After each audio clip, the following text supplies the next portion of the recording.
السلام. عن أبي مالك الأشعري رضي الله تعالى عنه قال قال رسول الله صلى الله عليه وسلم الطهور شطر الإيمان والحمد لله تملأ الميزان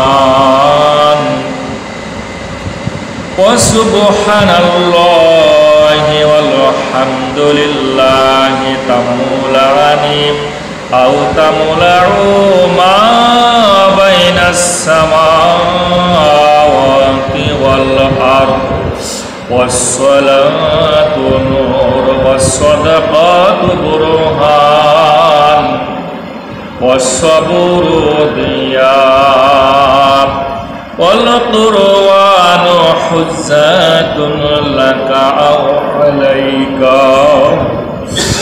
كل الناس يعبد فبائع نفسه فمعتقها أو مؤبقها. عن نعمان بن بشير رضي الله تعالى عنه قال قال رسول الله صلى الله عليه وسلم ألا وإن في الجسد مضغة إذا صلحت صلح الجسد كله وإذا فسدت فسد الجسد كله ألا وهي القلب إن الله وملائكته يصلون على النبي يا أيها الذين آمنوا صلوا عليه وسلموا تسليما. اللهم محبت জবান টা খুলে দিয়ে পড়ুন اللهم صل على سيدنا مولانا محمد وعلى آل سيدنا مولانا محمد. আমি যদি আরব হতাম মদিনার পথ সেই পথে মোর হেঁটে যেতেন প্রিয় নবী হযরত হাসান হোসেন হেসে হেসে নাচত আমার পক্ষে এসে চোখে আমার বইত নদী পেশে নিয়ামত বালাগল বিকামালিহি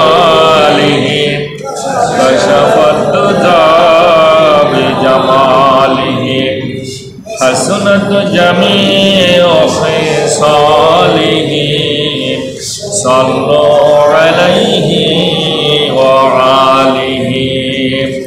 আলহামদুলিল্লাহ, সমস্ত প্রশংসা আল্লাহ রব্বুল আলামিনের দরবারে যে রব এই তাহেরপুর গ্রামের সামান্য ভূখণ্ডের উপর তার বেহেশতের বাগানে আমার আপনার মতো গোলামকে একত্রিত করেছেন।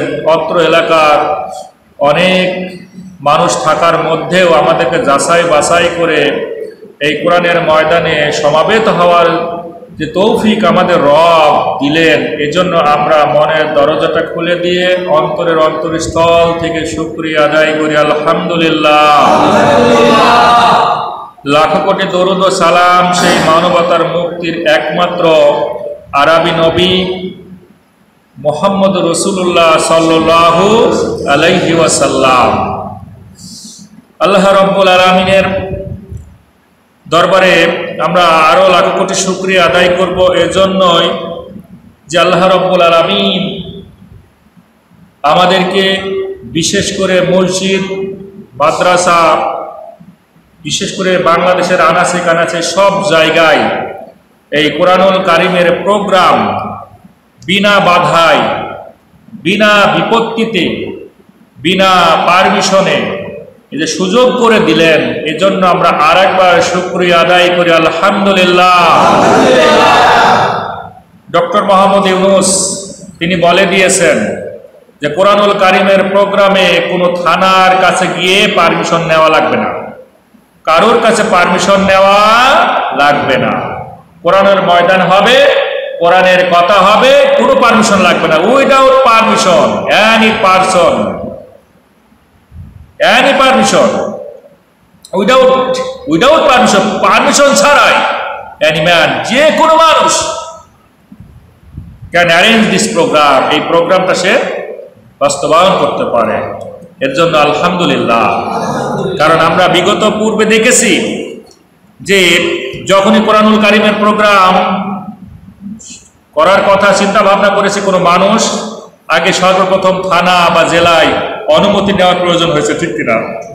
এরপরে আবার খোঁজ খবর নিয়েছে বক্তা কে আসবে, আলোচক কে আসবে। যদি শোনে যে বক্তা অমক, আলোচক অমক, তাহলে ক্যান্সেল। যদি শোনে মুফতি আমির হামজা আসবে, আজহারি সাহেব আসবে, তারেক মনোয়ার আসবে, এইরকম কিছু দরের মানুষ, দরের আলোচক, যাদের নাম আন্তর্জাতিকভাবে খ্যাতিসম্পন্ন, এই মানুষগুলোর কথা শুনলে প্রশাসন অনুমতি দিত না। কিন্তু আল্লাহ রাব্বুল আলামিন আমাদেরকে এই সুযোগটা করে দিয়েছেন। এজন্য আমরা বিনা বাধায় এই কোরআনের কথাগুলো, হক কথাগুলো আমরা শোনার যে একটা স্পৃহা পেয়েছি, শোনার যে একটা সুযোগ পেয়েছি, এর জন্য আরেকবার বলি আলহামদুলিল্লাহ।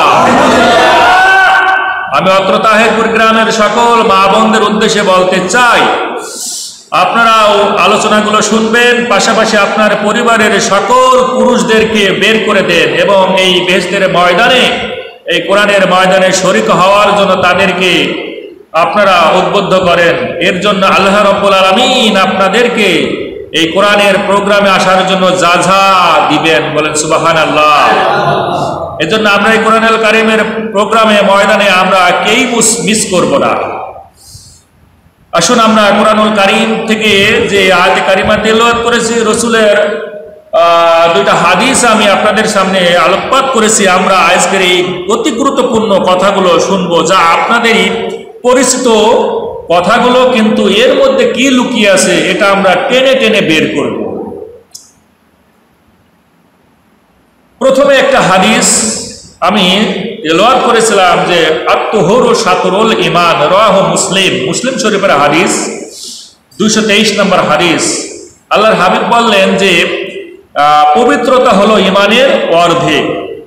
এখন পবিত্রতা ঈমানের অর্ধেক, এটা আমরা হয়তো অনেকেই মনে করি যে ওযু করলে আমরা পবিত্রতা অর্জন করি, গোসল করলে আমরা পবিত্রতা অর্জন করি, তাহলে হয়তো ঈমানের অর্ধেক সওয়াব হয়তো আমাদের আমলনামায় দিয়ে দেয়। আসলে এই ব্যাখ্যাটা কিন্তু একটু ভুল, এই ব্যাখ্যাটা একটু ভুল। যেহেতু এটা সলাতের একটা পূর্ব শর্ত, ওযু করা সলাতের পূর্ব শর্ত, গোসল করা আপনার পবিত্রতা অর্জন করতে হয়, এটা একটা সলাতের শর্ত, পূর্ব শর্ত, যদি আপনার উপর গোসল ফরজ হয়ে যায়।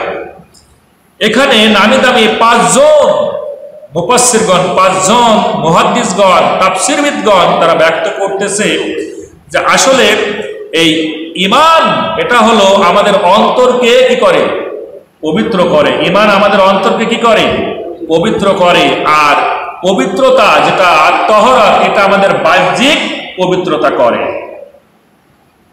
ঈমান অন্তরকে পবিত্রতা করে, আর তাহরাত পবিত্রতা এই বাহ্যিক যে আমাদের নাপাক হয় বা হাদাস হয় বা জুনুব হয়, এখান থেকে আমরা ওযু এবং গোসল বা তায়াম্মুমের মাধ্যমে আমরা পবিত্রতা অর্জন করি। এই দুটা মিলই হলো কি পরিপূর্ণ।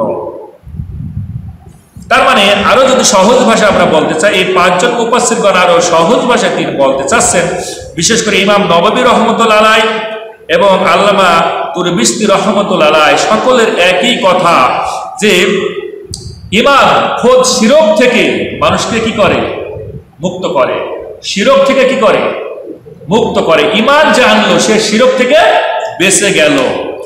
আর আমরা তহরাত যে করি, মানে আমরা পবিত্রতা যে অর্জন করি, সেটা হাদাস বা নাপাক থেকে, অর্থাৎ আমাদের বাহ্যিক টয়লেট থেকে আসে না কেন, আমরা আমাদের স্ত্রী সহবাস করি না কেন, বিভিন্ন ভাবে যে আমরা নাপাক থেকে পবিত্রতা অর্জন করি, এই দুটা মিলই হলো পরিপূর্ণ। আর এই জন্য আল্লাহ রসুল বললেন আত্মহুরু সাতুরুল ইমান। ইমান হলো পবিত্রতা, হলো ইমানের অর্ধেক। ইমান আপনি আনলেন, অন্তর পবিত্র হলো। আর পবিত্রতা অর্জন করলে আপনার কি হলো? আপনার পুরো শরীরটা পবিত্র হয়ে গেল। তার মানে বাহ্যিক পবিত্র হলো তহরাতের মাধ্যমে, অন্তর পবিত্র হলো ইমানের মাধ্যমে, ঠিক কিনা? এই দুটা মিলে হলো 100%, আর একটা মিলে কি হয়? 50-50, এই জন্য অর্ধেক হয়ে যায়।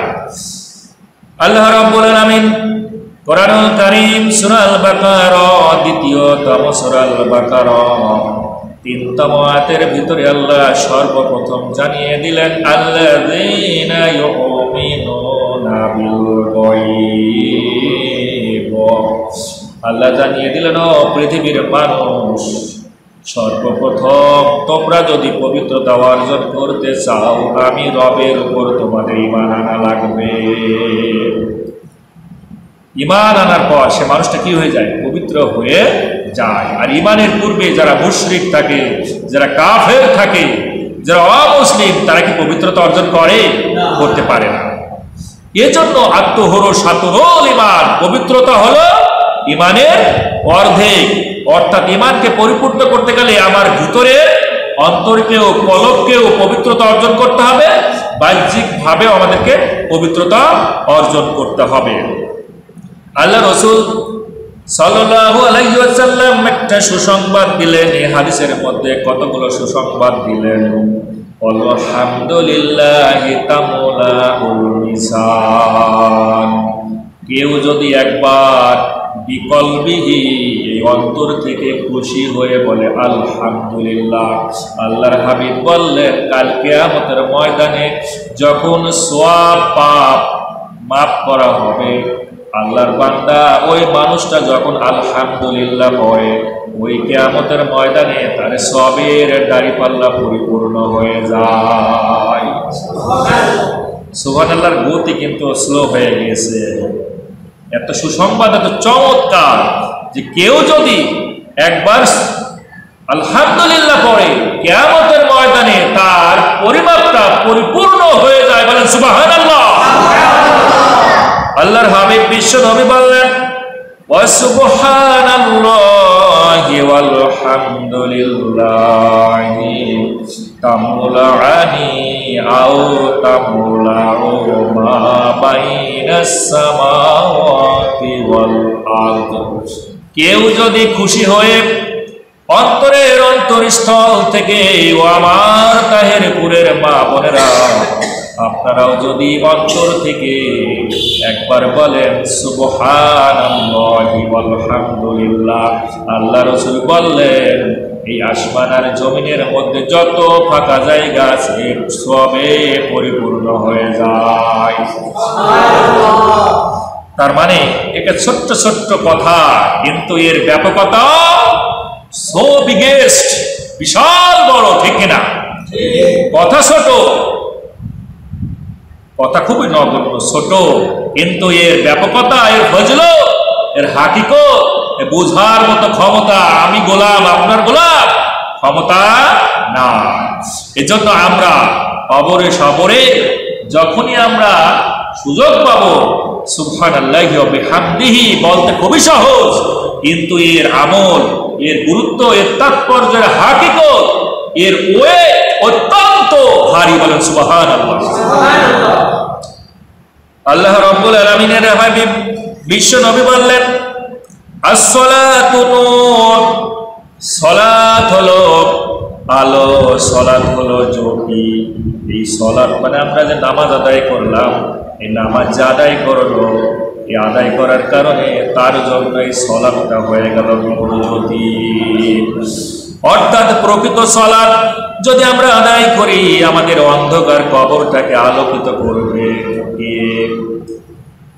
আমরা যদি প্রকৃতভাবে সালাত আদায় করি, নামাজ আদায় করি, এই অন্ধকার কবরে যার কোনো জানালা নাই, কোনো দরজা নাই, আমরা তো এসি রুমে বসবাস করি, বাসা বাড়িতে কত আনন্দ বিনোদন, ফ্যানের তলে বসবাস করি, এত আরামের মধ্যে থাকি, কিন্তু যখন আমরা মারা যাই, চারজন ধরিয়া খাটিয়ায় করিয়া আমাদেরকে যখন গুটি গুটি পায়ে কবরের মধ্যে নিয়ে যাওয়া হয়, এই কবরটা বড় ভয়ঙ্কর কবর। নাই কোনো জানালা, নাই কোনো দরজা, চতুর্দিকে একেবারে অন্ধকার, উপরের দিকে বাঁশ কাঠ সব কিছু দিয়ে একেবারে ছাউনি দিয়ে দিবে। আমার তো মনে হয় একেবারে এর সে অন্ধকার আর কোনো জায়গা হতে পারে না। আল্লাহর হাবিব বিশ্বনবী বললেন, আসসালাতু নূর। কেউ যদি সালাত আদায় করে, ওই গহীন অন্ধকার কবরটাকে তার জন্য আলোকিত করে দিবে এই সালাত। আল্লাহ কুরআনুল কারীমের মধ্যে বললেন, উতুলু মা উহিয়া ইলাইকা মিনাল কিতাবি ওয়া আকিমিস সালাত ইন্নাস সালাতা তানহা আনিল ফাহশাই ওয়াল মুনকার ওয়া লাযিকরুল্লাহি আকবার ওয়াল্লাহু ইয়ালামু মা তাসনাউন। আল্লাহ বললেন, উতুল, নবী আপনি তেলাওয়াত করুন, আপনি পাঠ করুন, মা উহিয়া, আপনার উপর যা আমি নাজিল করেছি, ওহী করেছি, মিনাল কিতাব, যে কিতাবখানা, এই কোরআনুল কারীম যা আমি আপনার উপর ওহী করেছি, নাজিল করেছি, এখান থেকে আপনি তেলাওয়াত করুন। ওয়া আকিমিস সালাত, আর সালাত প্রতিষ্ঠা করুন, সালাতের মধ্যে আপনি গুনগুন করে কোরআনুল কারীম তেলাওয়াত করুন। তার মানে আল্লাহ রাব্বুল আলামিন বললেন, কেউ যদি প্রকৃতভাবে সালাত আদায় করে, ইন্নাস সালাতা তানহা আনিল ফাহশাই ওয়াল মুনকার, তার জিন্দেগিতে কখনো খারাপ কাজ থাকতে পারে না। যদি প্রকৃত সে 5 ওয়াক্ত নামাজ আদায় করে, সে ঘুষের সঙ্গে জড়িত থাকতে পারে। জবানটা খুলে দিয়ে বলা লাগবে, কেউ যদি সালাত আদায় করে, সে কি ঘুষের সঙ্গে জড়িত থাকবে? কেউ যদি প্রকৃত সালাত আদায় করে, সে কি সুদের সঙ্গে জড়িত থাকবে? কেউ যদি প্রকৃতভাবে সালাত আদায় করে, সে কি বেপরদা ভাবে এই জমিনে ঘোরাফেরা করতে পারে? জবানটা খুলে দিয়ে বলা লাগবে, কোন মা কোন বোন যদি প্রকৃত 5 ওয়াক্ত সালাত আদায় করে, এই মা এবং এই বোন কি কোনো স্টার জলসা দেখতে পারে? একই জি বাংলা দেখতে পারে? কোন স্টার মুভি দেখতে পারে না? কোন অশ্লীল, কোন বেহায়াপনা, নির্লজ্জ ছবি পর্যন্ত দেখতে পারে না, ঠিক না? এই কারণে আল্লাহ বলেন, ইন্নাস সালাতা তানহা আনিল ফাহশাই ওয়াল মুনকার। যদি প্রকৃত তুমি সালাত আদায় করে ফেলো, এই সালাত তোমার জন্য হবে নূর, জ্যোতি। কিয়ামতের ময়দান যখন কায়েম হয়ে যাবে, পুলসিরাত পাড়ি দেবার জন্য যখন মানুষগুলোকে তারা দিবায়, এই সময় গাঢ় অন্ধকার, মানুষগুলো পথ খুঁজতে থাকবে। আল্লাহ কুরআনুল কারীম সূরা হাদীদ 57তম সূরা হাদীদের 12তম আয়াতে কারিমার মধ্যে আল্লাহ ডাক দিয়ে বললেন, ইয়াউমা তারাল মুমিনিনা ওয়াল মুমিনাতি ইয়াসআ নূরুহুম বাইনা আইদিহিম ওয়া বিআইমানিহিম বুশরাকুমুল ইয়াউমা জান্নাতুন তাজরি মিন তাহতিহাল আনহার খালিদিনা ফিহা যালিকা ওয়াল ফাওজুল আযীম। আল্লাহ রাব্বুল আলামিন ঘোষণা দিলেন,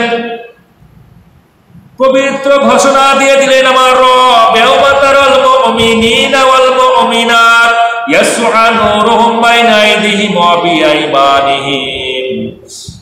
সেই দিন, যেদিন কিয়ামতের ময়দান প্রতিষ্ঠিত হয়ে যাবে, মানুষগুলোকে যখন তাড়া করবে, অর্থাৎ পুলসিরাত পার হবার জন্য যে গাঢ় অন্ধকারটা থাকবে, আল্লাহ রাব্বুল আলামিন বললেন যারা মুমিন আর যারা মুমিন নর এবং নারী যারা সালাত আদায় করেছে প্রকৃতভাবে, ওই দিন তাদের সামনে আলো জ্বলতে থাকবে, তাদের ডান পাশে, তাদের বাম পাশে, তাদের ডান পাশে এবং সামনের দিকে আলো জ্বলতে থাকবে, জ্বলতে থাকবে।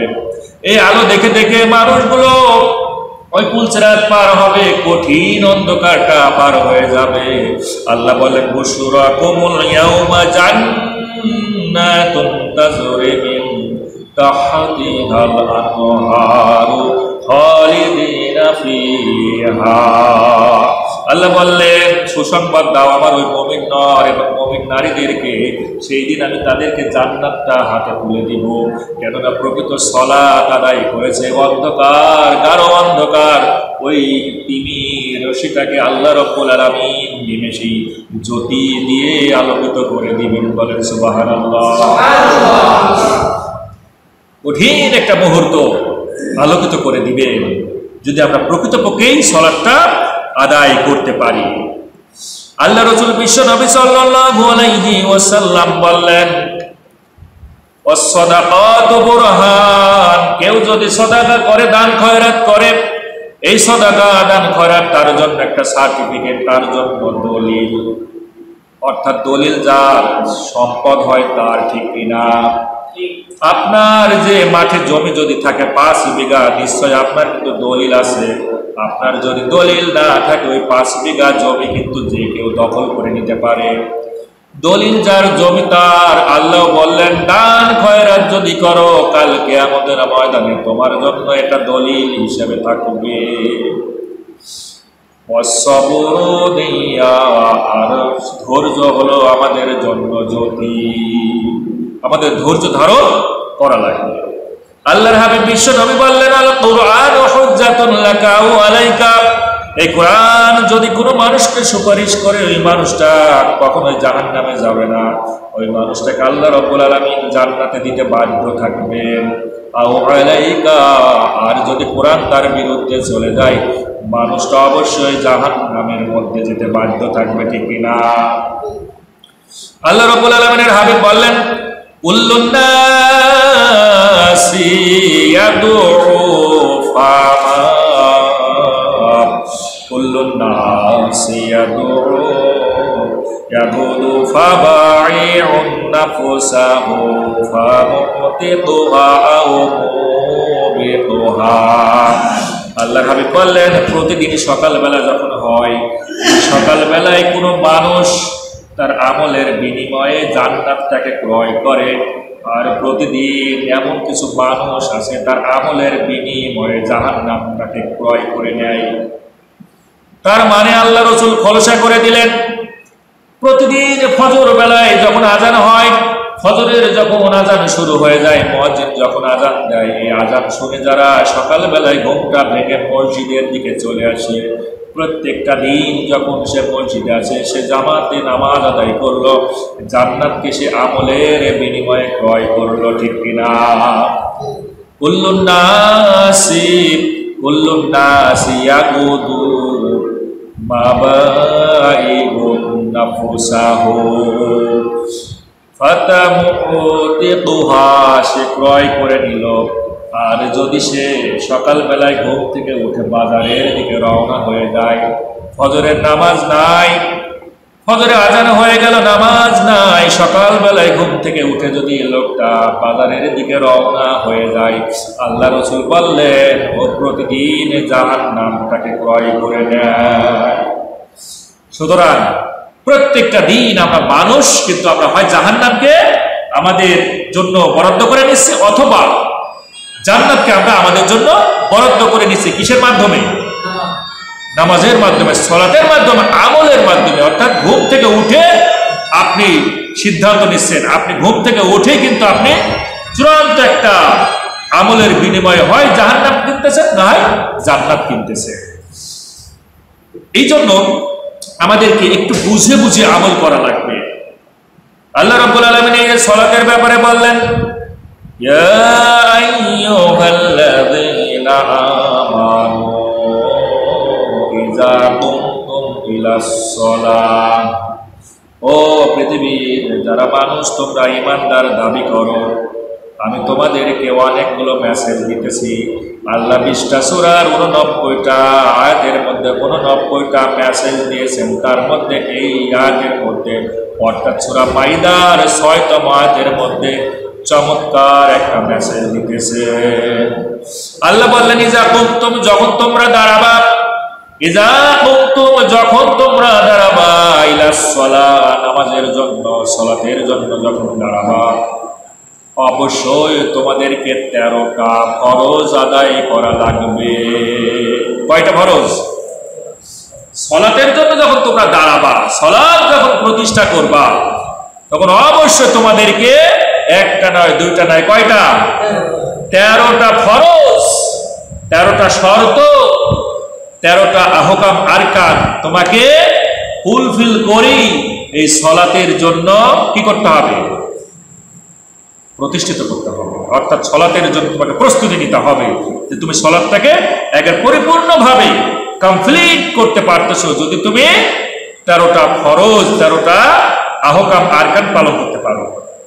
আপনাদের কাছে আমাদের প্রশ্ন এখন যে আমরা সালাতের মধ্যে যে 13টা ফরজ, আমরা এই সালাতের বাইরে এবং ভিতর দিয়ে, তার মধ্যে সালাতের বাইরে কয়টা ফরজ আছে? সালাতের বাইরে, সালাতের বাইরে আছে 7টা ফরজ, আর সালাতের ভিতরে আছে কয়টা? 6টা। তাহলে বাইরে আর ভিতর মিলে হলো 13টা।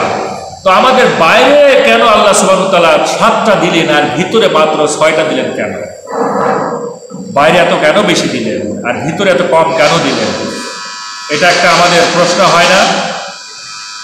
এই যে বাইরে সালাত, অর্থাৎ আমি যে সালাতের জন্য দাঁড়াবো, আল্লাহ বললেন ইজা কুনতুম, যখন তুমি দাঁড়াবা, ইলাস সালাহ, নামাজের জন্য যখন তুমি দাঁড়াবা, তখন তোমার প্রথম যে শর্ত, এই সালাতের যে আহকাম, সেই প্রথম শর্তটা কি?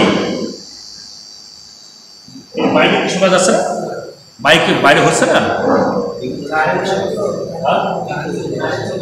ও কারেন্ট চলে গেলে মাইক আর হয় না? আচ্ছা আচ্ছা, বুঝতে পারছি।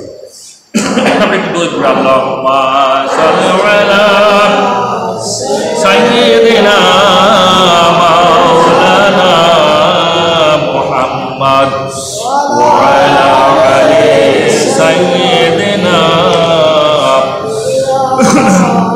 মাওলানা মুহাম্মদ।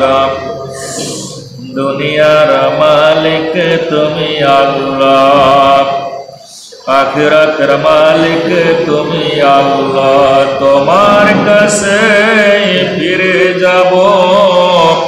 কবরের মালিক তুমি আল্লাহ, হাসরের মালিক তুমি আল্লাহ, মিজানের মালিক তুমি আল্লাহ। লা ইলাহা ইল্লাল্লাহ, মুহাম্মদ বলি লা ইলাহা ইল্লাল্লাহ। লা, তোমাদের কেন যা ভালো তো ছিল, লা তোমাদের দিলে কেন ভালো ছিল। লা ইলাহা ইল্লাল্লাহ, লা ইলাহা ইল্লাল্লাহ, মুহাম্মাদুর রাসূলুল্লাহ সাল্লাল্লাহু আলাইহি ওয়াসাল্লাম। তাহলে এই যে 13টা ফরজ আমরা কিন্তু একেবারে সাপের মন্তরের মতো কিন্তু আমরা মুখস্থ জানি। শরীর পাক, জায়গা পাক, কাপড় পাক, সতর ঢাকা, তারপরে কি বলেন?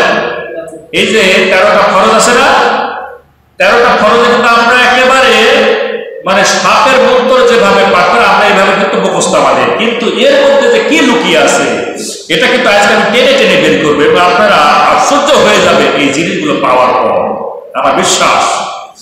প্রথম হলো কি? শরীর পাক। প্রথম শরীর পাক, এরপরে জায়গা পাক, কাপড় পাক, সতর ঢাকা, নিয়ত করা, কর্তমত নামাজ আদায় করা। আরো আছে না? আরো আছে। এই যে এইভাবে যখন 13টা ফরজ শর্ত কিন্তু আল্লাহ দিয়েছে, কোন কারণে যদি আমরা 12টা ফরজ আদায় করে যদি আমাদের ছেড়ে যায়, নামাজ হবে? কথা বলো, নামাজ হবে? নামাজ হবে না। তার মানে 13টা ফরজের একটা ফরজ যদি আমরা অবজ্ঞা করে ছেড়ে দিই, তাহলে কিন্তু আমাদের নামাজ হবে না। তার মানে 13টা ফরজ আমাদেরকে আমাদেরকে সঠিকভাবে পূরণ করা লাগবে, ঠিক কিনা? আমরা এখন বুঝবো আল্লাহ রাব্বুল আলামিন যে শরীর পাক বললেন কোরআনুল কারীমের মধ্যে সূরা মাইদা 5তম সূরা মাইদার 6তম আয়াতের ভিতরে বললেন, ইয়া আইয়ুহাল্লাযীনা আমানু, ও পৃথিবীর মানুষ শোনো, ইযা কুমতুম ইলাস সালাহ, যখন নামাজের জন্য দাঁড়াবা, কি করবা? নামাজের জন্য যখন দাঁড়াবা, ফাগসিলু উজুহাকুম, তুমি তোমার মুখমণ্ডলকে আগে ধৌত করো, মুখমণ্ডল ধৌত করো। এরপরে আল্লাহ রাব্বুল আলামিন বলেন, ওয়া আইদিয়াকুম ইলাল মারাফিক, এরপরে তুমি তোমার কোণই থেকে হাতের ডগা পর্যন্ত 3 বার ধৌত করো। ওয়ামসাহু বিরুসিকুম, মাথা মাসাহ করো। এরপরে 4র্থ ফরজ, ওয়ারজুলকুম ইলাল কাবাইন, তুমি তোমার টাকনু পর্যন্ত 2 পা ধৌত করো। এই 4টা জায়গা আল্লাহ ধৌত করার কথা বললেন। এই 4টা কিসের ফরজ? ওযুর ফরজ। আল্লাহ বলেন এই 4টা জায়গা যখন তুমি ধৌত করবা, তুমি পবিত্র হলা, মানে ওযু করলা, তোমার শরীরটা পবিত্র হলো। আল্লাহ রাব্বুল আলামিন বলেন, ওয়া ইন কুনতুম জুনুবান ফাত্তাহহারু, যদি তুমি নাপাক থাকো, জুনুবান, যদি তুমি নাপাক থাকো, তবে অবশ্যই বিধি মোতাবেক পানি দিয়ে তুমি পবিত্র হও। যদি গোসলের প্রয়োজন হয় গোসল করো, ওযুর প্রয়োজন হলে ওযু করো।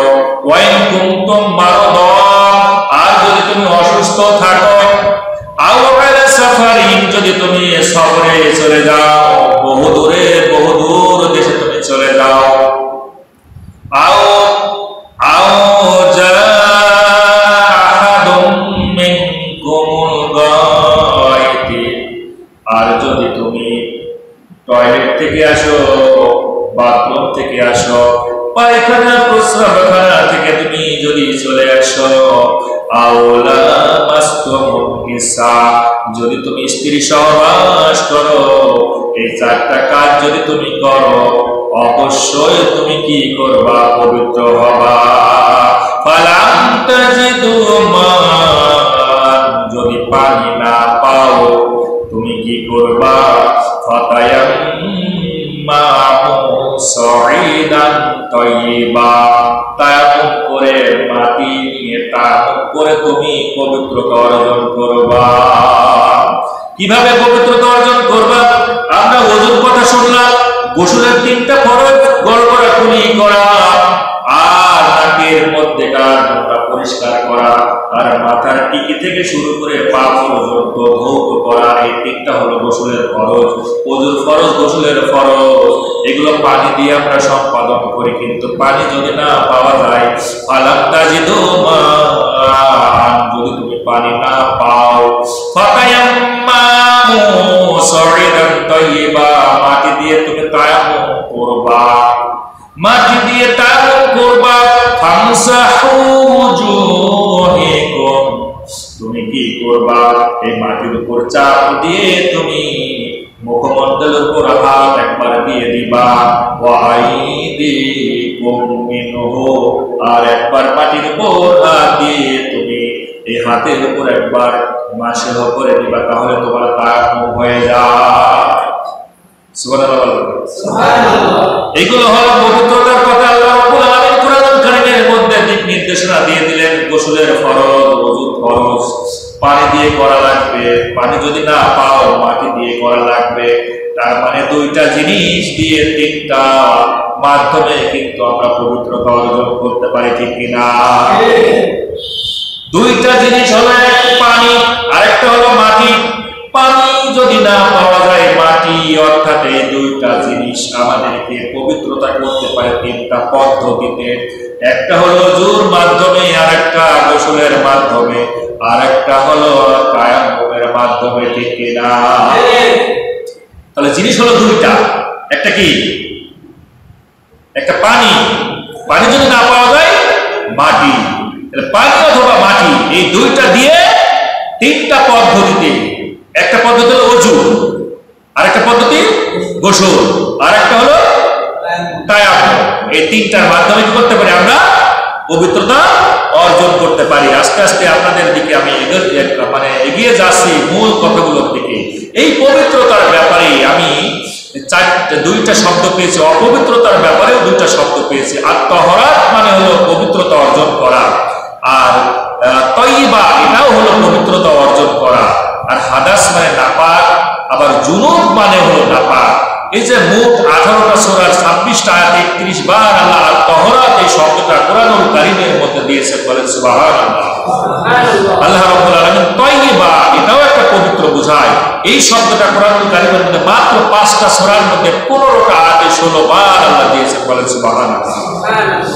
এই হাদাস বা জুনুব এটা আল্লাহ সুবহানাহু ওয়া তাআলা দিয়েছে 3টা সূরার 4টা আয়াতে 4 বার দিয়েছে। বলেন সুবহানাল্লাহ।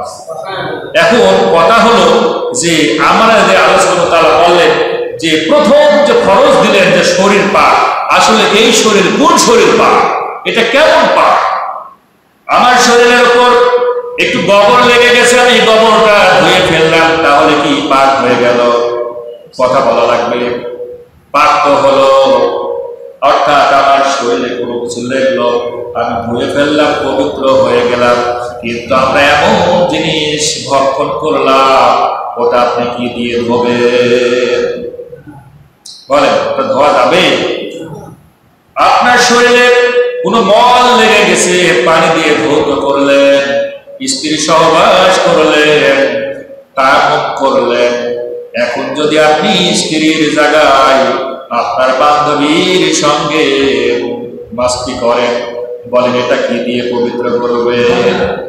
হবে? এটা ওযু দিয়ে হবে? গোসল দিয়ে হবে? তায়াম্মুম দিয়ে হবে? হবে না। তার মানে পবিত্র শরীর পাক বলতে এই শরীর বিষয়টা নিয়ে আমাদেরকে একটু ভাবনা চিন্তা করা লাগবে। অর্থাৎ এই আত-তাহরাত একটা পবিত্রতা অধ্যায়। এই পবিত্রতার ব্যাপারে 5 জন নামি দামি মুফাসসিরগণ, মুহাদ্দিসগণ 5টা পারিভাষিক সংজ্ঞা তারা দিয়েছেন। ফাতহুল মুলহিদ গ্রন্থাগার বলেন, আল্লামা ইবনে কুদামা রাহমাতুল্লাহ আলাইহি, এরপরে আল মুআজামুল ওয়াসিয়াত, এই গ্রন্থগুলো ভিতরে আরো 2 জন, অর্থাৎ 5টা সংজ্ঞা থেকে আসতেছে যে এমন কথাটা, প্রধান যে কথাটা আমি সামারি করে পেয়েছি, পবিত্র কোরআন এবং সুন্নাহের আলোকে পানি এবং পানির হুকুমভুক্ত মাটি দিয়ে যদি আমরা শরীর, কাপড়, পাক পবিত্রতা অর্জন করি, হাদাস বা নাপাক থেকে দূর করার জন্য, এটা হলো আত-তাহরাত মানে পবিত্রতা। কোরআনুল কারীম আর রাসূলের সুন্নাহর আলোকে আমরা যদি মাটি বা পানি দিয়ে আমাদের কি কাপড়, শরীর, এগুলো পাক পবিত্রতা পরিচ্ছন্নতা করি, কোন থেকে? হাদাস থেকে বা জুনুব থেকে, নাপাক থেকে যদি আমরা বাঁচার জন্য এগুলো করি, এটাই হলো কি পবিত্রতা, এটাই হলো কি তাহরাত। অর্থাৎ পাক পবিত্রতা পরিচ্ছন্নতা বোঝানো হয়। এই তাহরাতের ব্যাপারে অর্থাৎ পবিত্রতা আমি পেয়েছি কয়েক প্রকার, অর্থাৎ 7 জন নামি দামি মুফাসসিরগণ এই পবিত্রতার তাহরাতের তারা প্রকারভেদ দিয়েছেন। এর মধ্যে মোল্লা আলী কারী রহমতুল্লাহ আলাইহি বলেন যে তাহরাত হলো 2 প্রকার। এরপর ইমাম শাফি রহমতুল্লাহ আলাইহি বলেন এই তাহরাত হলো 2 প্রকার। ইমাম মালিক রহমতুল্লাহ আলাইহির মতো তাহরাত হলো 2 প্রকার। এরপর শাহ ওলিউল্লাহ মুহাদ্দিস দেহলভী তিনিও বলেছেন তাহরাত হলো 3 প্রকার। ইমাম গাজ্জালী রহমতুল্লাহ আলাইহি বলেন তাহরাত হলো 4 প্রকার। এইভাবে অনেকগুলো প্রকারভেদ আসতেছে, সবগুলো সামারাইজ করে আমি পেয়েছি যে আত-তাহরাত হলো 2 প্রকার। কয় প্রকার? আত-তাহরাত হলো 2 প্রকার। একটা হলো জান, আরেকটা হলো মাল। এই দুইটা পবিত্রতা লাগবে। অর্থাৎ আল্লাহ রাব্বুল আলামিন ডাক দিয়ে বললেন, ইজা কুমতুম ইলাস সালাহ, যখন তোমরা নামাজের জন্য দাঁড়াবা, সর্বপ্রথম তোমাকে পবিত্রতা অর্জন করা লাগবে তোমার শরীর। অর্থাৎ এই শরীর পবিত্রতা অর্জন করতে গেলে দুইটা জিনিস, অর্থাৎ পবিত্রতা অধ্যায় অর্জন করতে গেলে দুইটা জিনিস লাগবে, একটা হলো জান আর একটা হলো মাল। এখন জানের ব্যাপার তো বুঝলাম, শরীর পাক মানে জান মানে দেহ, কিন্তু মাল কেন এখানে আসবে? কারণ আপনার শরীরকে ঢাকার জন্য পোশাকের প্রয়োজন আছে কিনা? নাই, আছে না? আপনার শরীরটাকে ঢাকার জন্য পোশাকের প্রয়োজন আছে। আর এই পোশাক ক্রয় করতে গেলে কি লাগে? মাল লাগে। মাল মানে কি? সম্পদ। মাল মানে কি? মালের 5টা অর্থ আছে। এই মাল মানে ধন সম্পদ।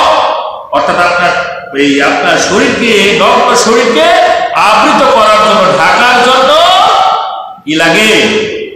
মাল লাগে। এই জন্য দুইটা জিনিস যদি আপনি পবিত্রতা অর্জন করতে পারেন তবেই আপনার শরীর পাক হবে। আল্লাহ রাব্বুল আলামিন কোরআনুল কারীমের মধ্যে ডাক দিয়ে বললেন, ইন্নাল্লাহা আশতারা মিনাল মুমিনিনা আনফুসাহুম ওয়া আমওয়ালাহুম বিআন্না লাহুমুল জান্নাহ। আমি দুইটা জিনিস তোমাদের কাছ থেকে নেব আর বিনিময়ে একটা জিনিস দেব। আল্লাহ বলেন, আমি দুইটা জিনিস তোমাদের কাছ থেকে ক্রয় করব। আমি অবশ্যই তোমার কাছ থেকে দুইটা জিনিস কিনে নিব। মিনাল মুমিনিনা, যারা মুমিন দাবি করো, যারা মুমিন মুত্তাকি দাবি করো, আমি তোমাদের কাছ থেকে দুইটা জিনিস চাই। আনফুসাহুম, তোমাদের জান চাই। ও আমওয়ালাহুম, তোমাদের মাল চাই। পবিত্র জান আর পবিত্র মাল, এই দুইটা জিনিস চাই। বিআন্না লাহুমুল জান্নাহ, বিনিময়ে আমি তোমাদেরকে দেব জান্নাত। সুবহানাল্লাহ। এই দুইটা জিনিস পবিত্র লাগবে। জান পবিত্র লাগবে, জান বা দেহ বা শরীর, এইটা পবিত্র লাগবে। আর একটা হলো মাল পবিত্র লাগবে। এখন আমরা আজকে আলোচনায় জানবো এই জান পবিত্র কিভাবে করা লাগবে আর মাল পবিত্র কিভাবে হবে। যদি আমরা জানতে পারি তবেই এই যে সালাতের যে 13টা আহকাম আরকান আছে, প্রথম আহকাম হলো শরীর পাক, তবেই আমরা ওই ধারে কাছে আসবো। আমরা তো শুধু মুখস্থ বলে ফেলি, শরীর পাক, জায়গা পাক, কাপড় পাক, ওই সতর ঢাকা, এইভাবে মুখস্থ বলে ফেলি। আসলে এর মধ্যে লুকিয়ে আছে কত হিকমা, কত তাৎপর্য, গুরুত্বপূর্ণ। এটা গবেষণার মাধ্যমে আমাদেরকে টেনে টেনে বের করতে হবে। তার মানে জান পাক অর্থাৎ আপনার শরীর থেকে প্রথম পাক, দ্বিতীয় হলো মাল পাক। এই দুইটা যদি পাক পবিত্রতা অর্জন করতে পারে, আল্লাহ বলেন এই দুইটা জিনিস আমাকে দিয়ে দিবা, বিনিময়ে আমি তোমাকে কি দিব? জান্নাত দিব। বিআন্না লাহুমুল জান্নাহ, এর বিনিময়ে আমি তোমাকে জান্নাত উপহার দিব। এই জান পবিত্রতা করতে গেলে, এই জানকে যদি আপনি পবিত্রতা অর্জন করতে চান, দুইটা পদ্ধতিতে আপনাকে পবিত্র করা লাগবে। নামি দামি মুফাসসিরগণ বলতেছেন এই শরীরটাকে পাক করতে গেলে দুইটা প্রকার আছে। একটা হলো আত-তাহারাতুন জাহিরা, আত-তাহারাতুন বাতিনিয়া। ভিতরের জিনিসটাকে পবিত্র করা লাগবে আর বাইরের জিনিসটাকে পবিত্র করা লাগবে। বাইরে আপনার শরীরে কোনো ময়লা লেগেছে, ধুয়ে ফেললেন, পবিত্র হয়ে গেল, এটা হলো আত-তাহারাতুন জাহিরা, বাহ্যিক পবিত্রতা। আর ভিতরের পবিত্রতা হলো আত-তাহারাতুন বাতিনিয়া, পবিত্রতা হলো ভিতরের কি জিনিস। এখান থেকে যদি আমরা জানতে চাই, আল্লাহ রাসূল কোরআন, আল্লাহ রাসূল একটা হাদিস দিলেন। আল্লাহ রাসূলের প্রিয় ছাত্র নুমান ইবনে বশীর রাদিয়াল্লাহু তাআলা বর্ণনা করলেন, বুখারীর 52 নম্বর হাদিস। আল্লাহ রাসূল বললেন, আলা ওয়া ইন্না ফিল জাসাদিল মুদগা, তোমার শরীরের মধ্যে একটা মুদগা আছে। কি আছে? কি আছে? মুদগা। তোমার শরীরের মধ্যে একটা মুদগা আছে, এক টুকরা মাংস আছে। ইজা সলাহাত সলাহাল জাসাদু কুল্লুহু, যদি এটা পবিত্র হয়ে যায় তোমার গোটা শরীরটাই পবিত্র হয়ে যায়। বলেন সুবহানাল্লাহ। আল্লাহর হাবিব বিশ্বনবী বললেন ওয়াইজা ফাসাদাত ফাসাদাল জাসাদু কুল্লুহু, আর কোনো কারণে যদি ওই ভিতরের মাংসের টুকরাটা অপবিত্র হয়ে যায় গোটা শরীরটাই অপবিত্র হয়ে যায়। আল্লাহ রাব্বুল আলামিনের হাবিব বিশ্বনবী সাহাবীদেরকে প্রশ্ন করলেন, ও আমার সাহাবীরা তোমরা কি বলতে পারো ওই গোশতের টুকরার নাম কি? তোমরা বলো। সাহাবীরা বললেন আল্লাহ এবং তার রাসূল সবচেয়ে ভালো জানে। আল্লাহ রাসূল বলে দিলেন, ও আমার সাহাবীরা শুনে নাও, আলা ওয়াহিয়াল কলবু, ওই জায়গাটার নাম হলো, ওই মাংসের টুকরার নাম হলো কলব। মাংসের টুকরার নাম কি? কলব, অন্তঃকরণ। এই কলবের রেসপন্স যাদের নাই আল্লাহ তাদেরকে জাহান্নামে দিবে, আর কলবের মধ্যে যাদের এই জিকির চালু থাকবে আল্লাহ রাব্বুল আলামিন তাদেরকে জান্নাত দিবেন। বলেন ঠিক কিনা? কোরআনুল কারীম সূরা আরাফ ৭তম সূরা আরাফের ১৭৯তম আয়াতের ভিতরে বললেন, লাকাদ জারানা লি জাহান্নামা কাসীরাম মিনাল জিন্নি ওয়াল ইনস, আমি অধিকাংশ মানুষ আর জিনকে তৈরি করেছি জাহান্নামে পাঠানোর জন্য। কেন, কি কারণে? আল্লাহ রাব্বুল আলামিন বললেন লাহুম কুলুবুল লা ইয়াফকাহুনা বিহা, তাদের কলব আছে, তাদের অন্তঃকরণ আছে, কিন্তু অন্তঃকরণের মধ্যে আমার কোরআনের জিকির কখনোই জারি থাকে না। বোঝে না, এই কলবের মধ্যে ওর কোনো রেসপন্স নাই, ভালো মন্দ কিছু সে বুঝতে পারে না। তার মানে এই ভিতরে যে কলবটা সেটা পরিষ্কার করা লাগবে, এই পবিত্রতা অর্জন করা লাগবে। তার মানে বাহ্যিক পবিত্রতা, আভ্যন্তরীণ পবিত্রতা। আভ্যন্তরীণ পবিত্রতা মানে কলব পবিত্রতা। এই কলব পবিত্র করতে গেলে অবশ্যই আপনাকে কিন্তু কোরআনুল কারীম আর রাসূলের সুন্নাহর মধ্যে থেকেই করা লাগবে, ঠিক কিনা? এখন কলব যদি পরিষ্কার না হয়, আপনার গোটা শরীর যদি আপনি পানি দিয়ে ধোন, ওযু গোসল সব কিছু করেন, মাটি দিয়ে টান করেন, হবে না, হবে না। তার মানে এই ভিতরের কলবটাকে পরিষ্কার করা লাগবে। এই যে শরীর পাক, অর্থাৎ সালাতের মধ্যে প্রথম শব্দ, প্রথম ফরজ আল্লাহ বললেন তোমার কি করা লাগবে? শরীর পাক করা লাগবে। এই শরীর পাক করতে গেলে ভিতরের কলবটাকে পরিষ্কার করা লাগবে। এরপরে বাহ্যিক পবিত্রতা।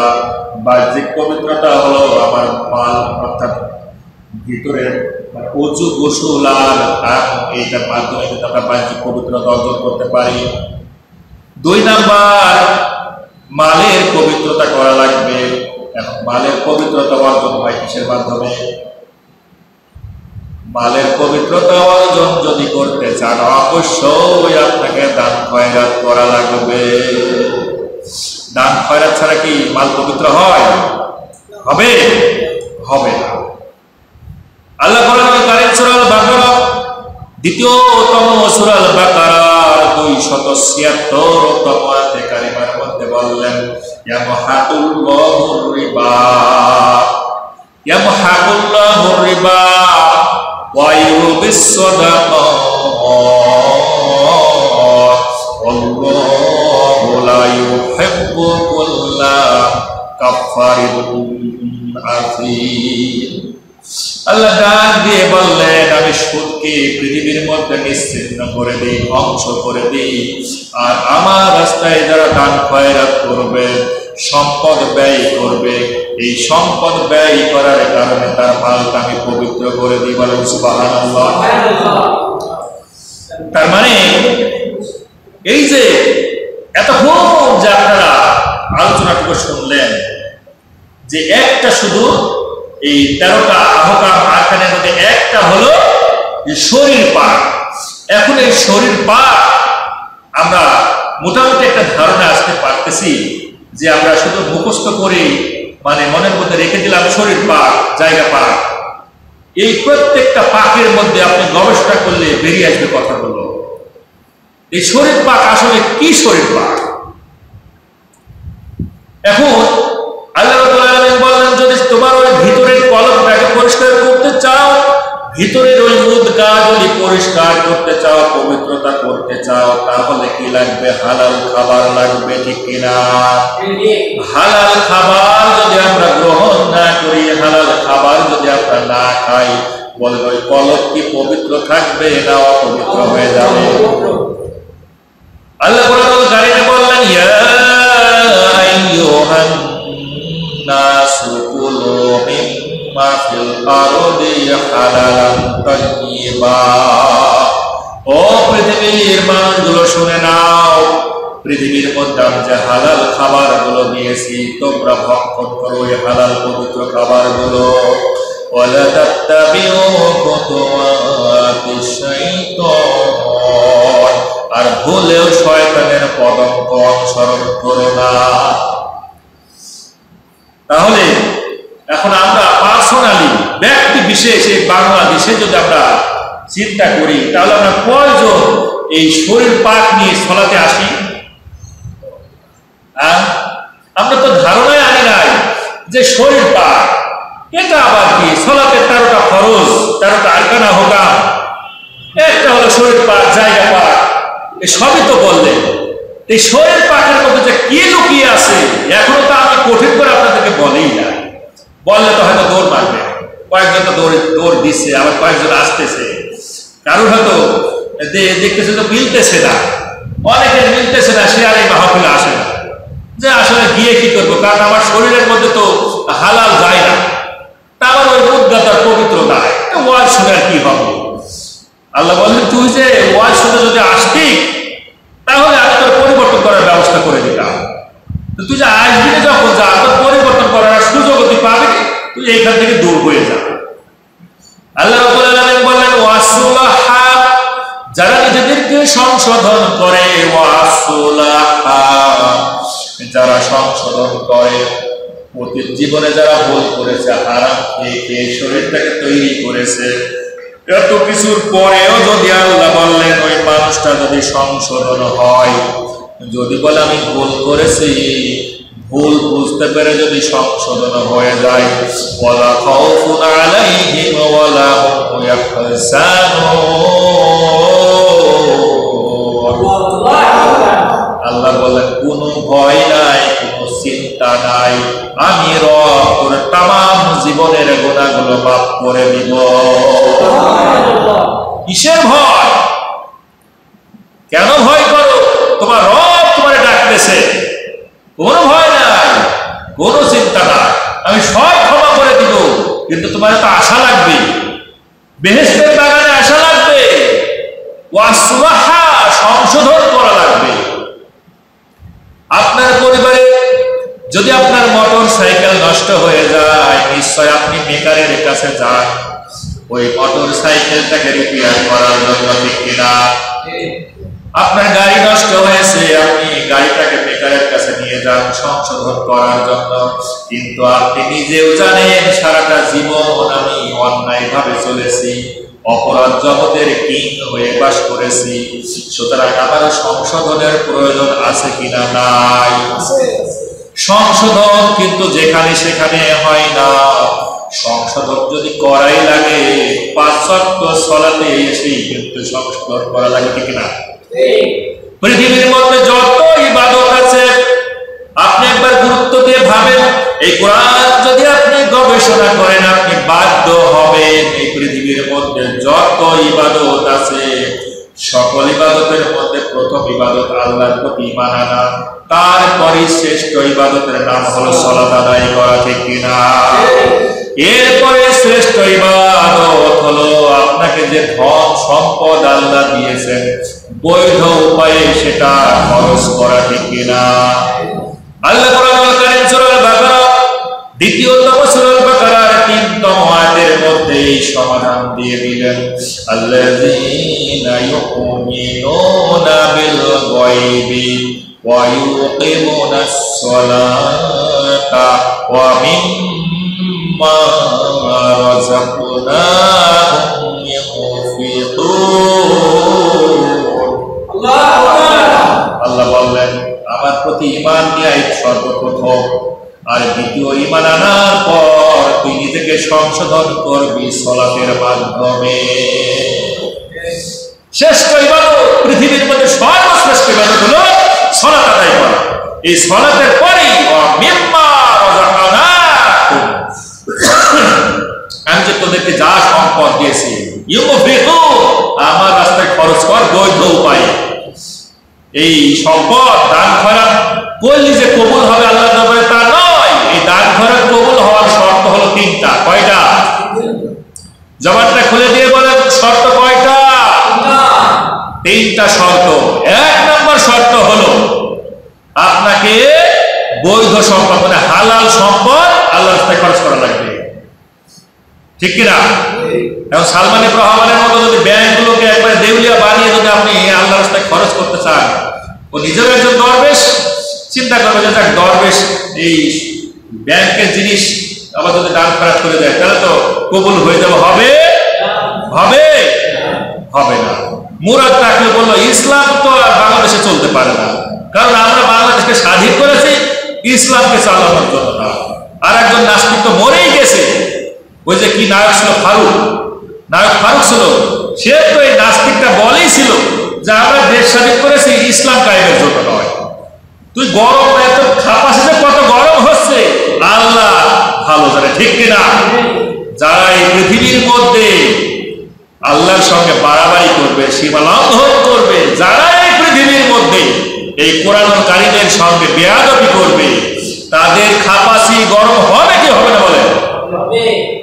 তাদের খাপাসি একেবারে স্বাভাবিক থাকবে না, গরম হয়ে যাবে, যদিও আমরা আমাদের বাহ্যিক চোখে দেখতে পাই না। আপনি দেশের হাজার হাজার কোটি টাকা সম্পদ মেরে দিয়ে, এই যে মোটা বেনজির আছে না, এর আগে পুলিশের যে আইজি ছিল মোটা বেনজির, লক্ষ লক্ষ কোটি কোটি টাকা আত্মসাৎ করে তার ভিআইপি বাড়ি বানিয়েছে, বিদেশে প্রচার করে করে, মানে টাকা রাখার তার জায়গা নাই। এই মানুষ যদি আল্লাহ রাস্তায় দান করে তার কবুল হবে? মানুষের অধিকার নষ্ট করে, মানুষের হক সে নষ্ট করে এই সম্পদের পাহাড় করেছে, হবে না। আল্লাহ রাব্বুল আলামিন বললেন, তিনটা পদ্ধতিতে যদি তুমি দান খয়রাত করো, অবশ্যই তোমার দান মানুষের হাতে দেবার পূর্বেই আমি আল্লাহ তোমার তামাম জীবনের গুনাহগুলো ক্ষমা করে দিব। বলেন ঠিক কিনা? এক নম্বর শর্ত হলো তোমাকে বৈধ সম্পদ, তোমার হালাল, তোমার হাত দিয়ে অর্জনকৃত সম্পদ তোমাকে দান করা লাগবে। আর দুই নাম্বার হলো বিশ্ব নবীর সুন্নাহ অনুযায়ী তোমার দান করা লাগবে।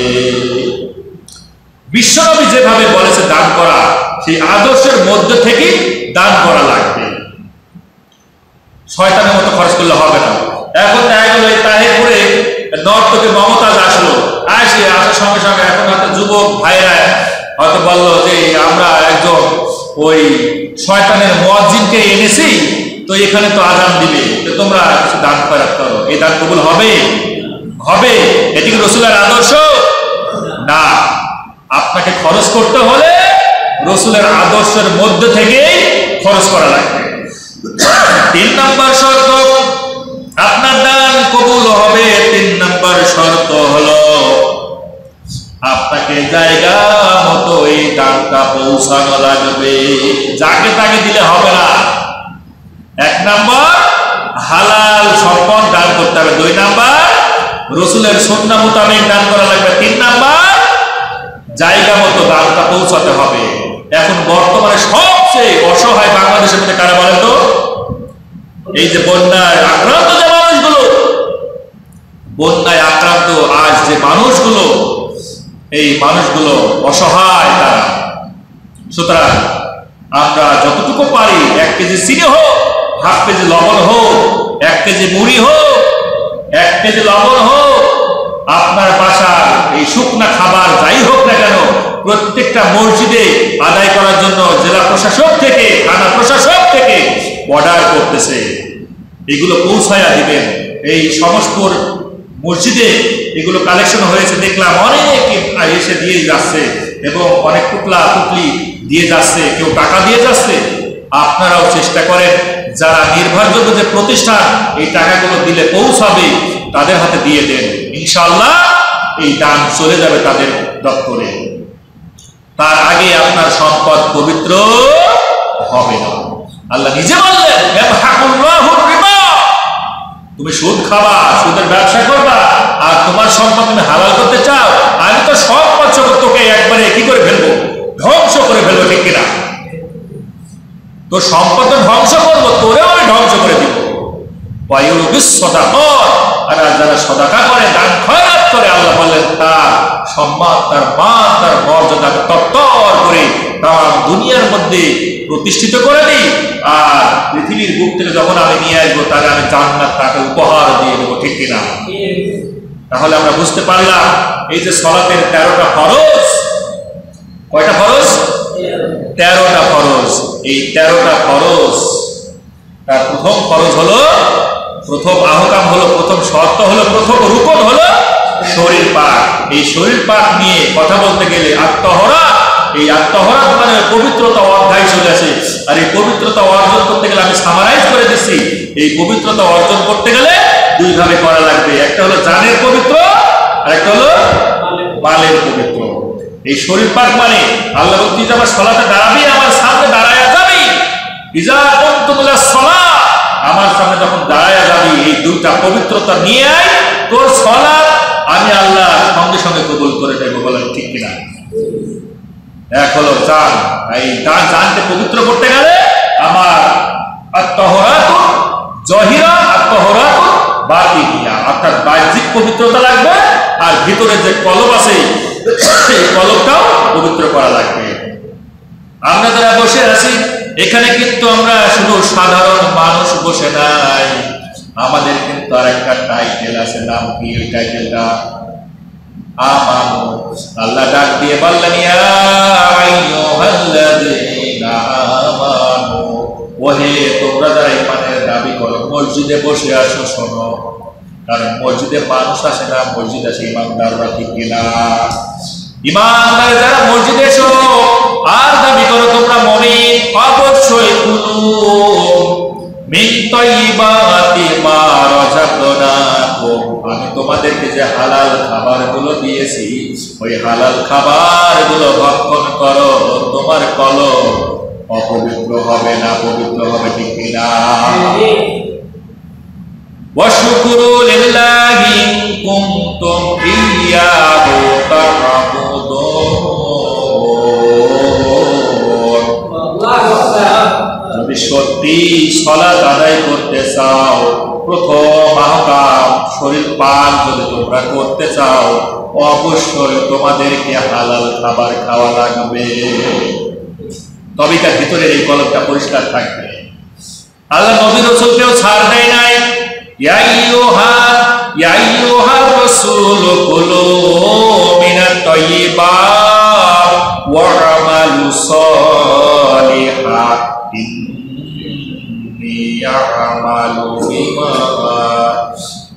ইন্নী বিমা তা'মালুনা আলীম। আল্লাহ উপর থেকে সবগুলো দেখতেছে, আমরা কারা হালাল খাই আর কারা হারাম খাই, ঠিক কিনা? আল্লাহ দেখতেছে। সুতরাং এই মসজিদে আমরা সালাতের জন্য আসবো, দাঁড়ায় যাবো, প্রথম শরীর পাক, এইটা নিয়ে আজকে আমি আলোচনা করলাম। অর্থাৎ আজকে আমরা অবশ্যই ক্লিয়ার হলাম, ক্লিয়ার কি হয়েছি? এই শরীর পাক বলতে কি পাক বোঝানো হলো? এই শরীর পাক হলো আপনার নগ্ন দেহটাকে পবিত্র করা লাগবে বাহ্যিক ভাবে, আভ্যন্তরীণ ভাবে, এবং এই নগ্ন শরীরটাকে ঢাকার জন্য যে মাল, অর্থাৎ কাপড় চোপড়, এটা আপনার এই মালেরও পবিত্রতা করা লাগবে। আর এই মাল পবিত্র হয় কিসের মাধ্যমে? দান খয়রাতের মাধ্যমে। এটা বলে যাচ্ছে আমরা। এই মাল শব্দের সবচেয়ে দামি দামি মুফাসসিরগণ মালের 5টা ব্যাখ্যা দিয়েছেন, মালের 5টা শব্দের অর্থ দিয়েছেন। 1 নাম্বার, মাল মানে হলো নেককার স্ত্রী। কি? নেককার স্ত্রী। আপনি যদি সত্যি এই মালটাকে পবিত্র রাখতে চান, অবশ্যই আপনাকে দেনমোহর পরিশোধ করা লাগবে, ঠিক না? দেনমোহর পরিশোধ করেননি কে? হাত তুলে দেখান তো। ও এখন হাত তুলতেছে না, মারা যাওয়ার পর ঠিকই চাষির কাছে দৌড় মারে যে তোমাকে দেনমোহর পরিশোধ করেছে গো। চাষি তো মুখ ঢাকি, খুব ভালো করে আছে যে না, ওই মাসের ঘরে মাপ চাইছে যে মাপ করে দাও, দেনমোহর আর কি দেবো, একটা মুখের ভালোবাসা দিই, মাপ সাপ চেয়ে নিয়ে এই জীবনেও হবে না। স্ত্রী যদিও ওই ভালোবাসার খাতিরে, কারণ নারীর মন তো খুব নরম, আমার মা বোনদের মন খুব নরম, একেবারে সফট।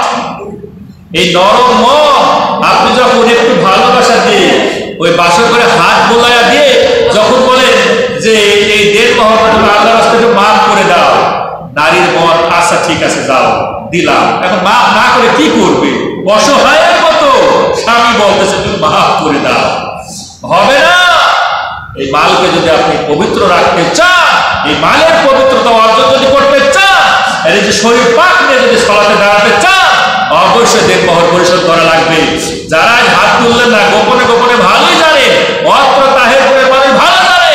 সুতরাং আজ কি আপনি সম্পদ দিয়ে এই দেনমোহর পরিশোধ করবেন, ঠিক না? আল্লাহ রাব্বুল আলামিনের এই যে মাল শব্দটা দিলেন, এই মালের দ্বিতীয় অর্থ হলো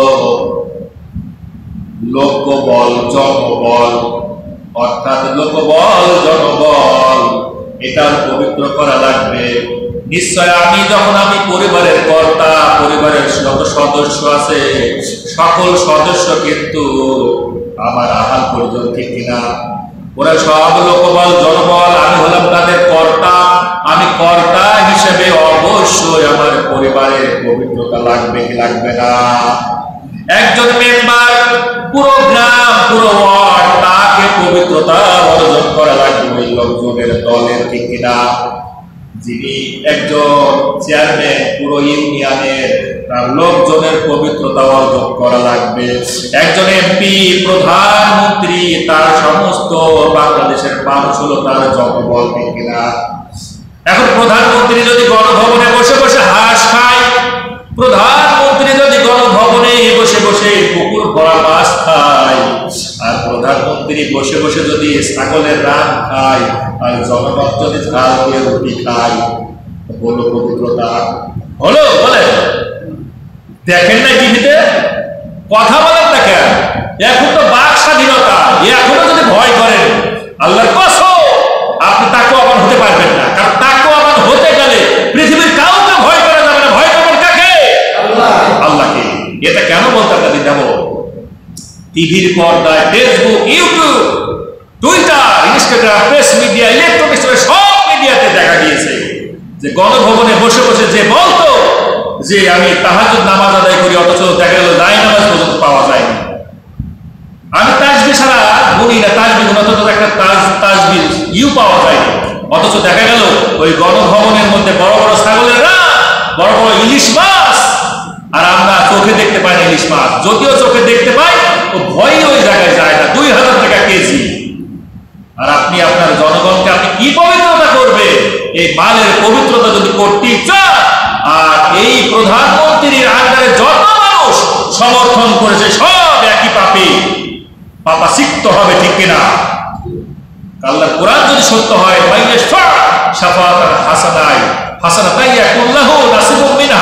কেউ ভালো কাজে সমর্থন করলে আল্লাহ রাব্বুল আলামিন বললেন আমি তাকে অবশ্যই ওর সওয়াব, অনুপরিমাণ সওয়াব আমি তাকে দিয়ে দেব। কত বাজে? 7:10। আচ্ছা, 3 মিনিট মধ্যে ইনশাআল্লাহ শেষ করে দেব। এরপরে আল্লাহ রাব্বুল আলামিনের এই যে মালের 3 নাম্বার অর্থ হলো অস্ত্র শস্ত্র, মানে ওই যে গুলি, রাইফেল, যত অস্ত্র শস্ত্র আছে, এই মাল শব্দের আর একটা অর্থ হলো অস্ত্র শস্ত্র। অর্থাৎ এই অস্ত্র শস্ত্র দিয়ে, অস্ত্র দিয়ে আপনি আঘাত করবেন যারা বাতিল, তাগুত, যারা অন্যায় করে, অপরাধ করে, যারা দুর্নীতি করে, এই মানুষগুলোকে শায়েস্তা করার জন্য অস্ত্র লাগে কি লাগে না?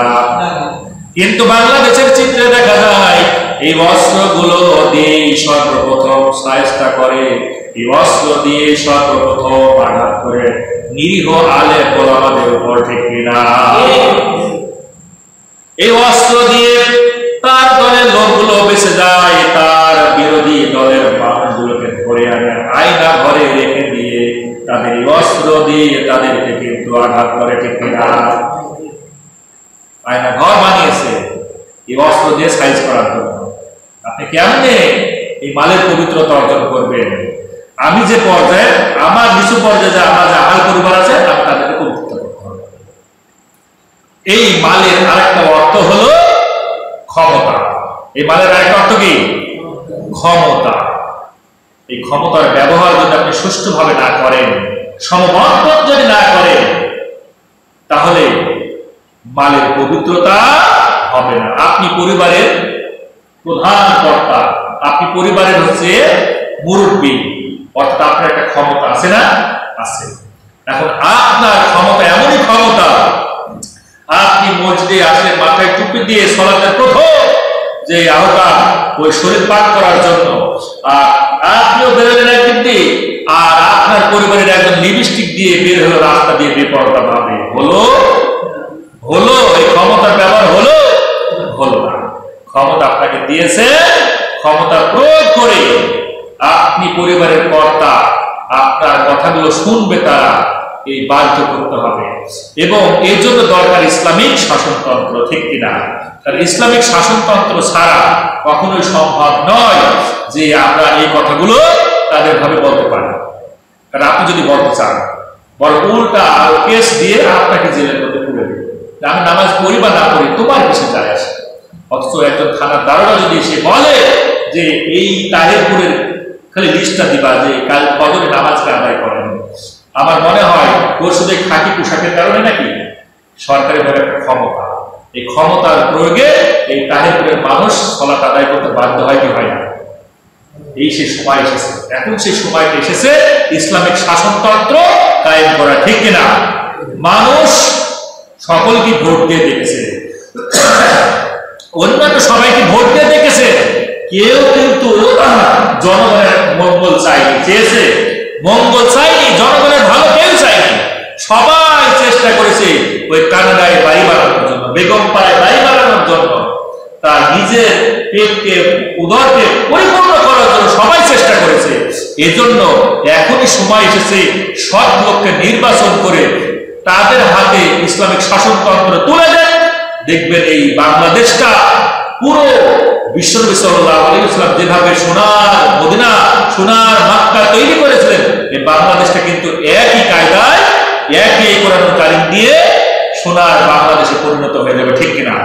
আল্লাহ রাব্বুল আলামিন আমাদেরকে এই তৌফিক দান করুন। আজকে যে এই শরীর পাক নিয়ে ডিটেইলস এর মধ্যে লুকিয়ে থাকা কথাগুলো যে আমরা ব্যক্ত করলাম, এই ব্যক্ত করা কথাগুলো যেন আমরা আমাদের প্র্যাকটিক্যাল জিন্দেগিতে আমল করতে পারি, সেই তৌফিক আল্লাহ সুবহানাহু ওয়া তাআলা আমাদেরকে দান করুন। তৌফিকুল্লাহ, সবাই বলে আমিন।